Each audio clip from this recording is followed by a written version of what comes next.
des Français qui sont dans quel état d'esprit alors qu'au bout de 55 jours, ben, on va les libérer. Regardez ce sondage qui est paru dans le Parisien de ce matin, qui nous apprend quoi? Que 53% des Français interrogés disent avoir personnellement plus peur pour leur santé ou celle de leurs proches que des conséquences économiques de la crise. Bon, on en est là.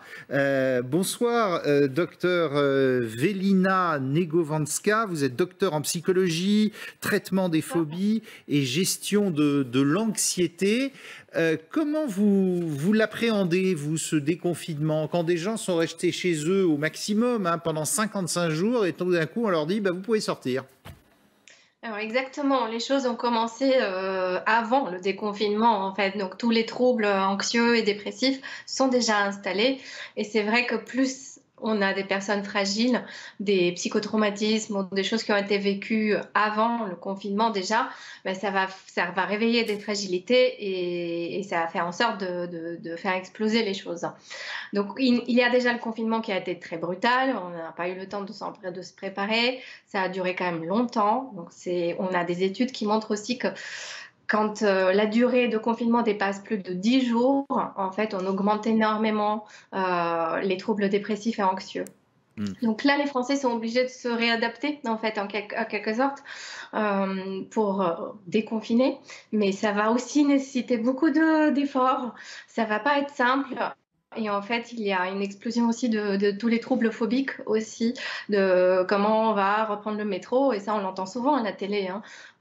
Comment ça va se passer dans les transports, toutes les peurs concernant les enfants, l'école, le retour au travail. Donc Pourquoi? c'est Parce qu'il y effectivement avait, pas du... pardon, je vous coupe, mais il y avait un espèce d'effet cocon pendant 55 jours. Oui. On était entre soi, dans la famille, dans la caverne, et puis tout d'un coup, pouf, ça s'ouvre. Exactement, et ça nécessite une nouvelle adaptation, de revivre, et c'est quelque chose qui va pas être facile. On va se retrouver un petit peu, je pense, comme après les attentats, quand on retrouvait le métro et qu'on vivait une sensation un peu d'étrangeté et qu'on se disait: «Mais oh là là, est-ce qu'il n'y a pas quelqu'un de dangereux parmi nous?»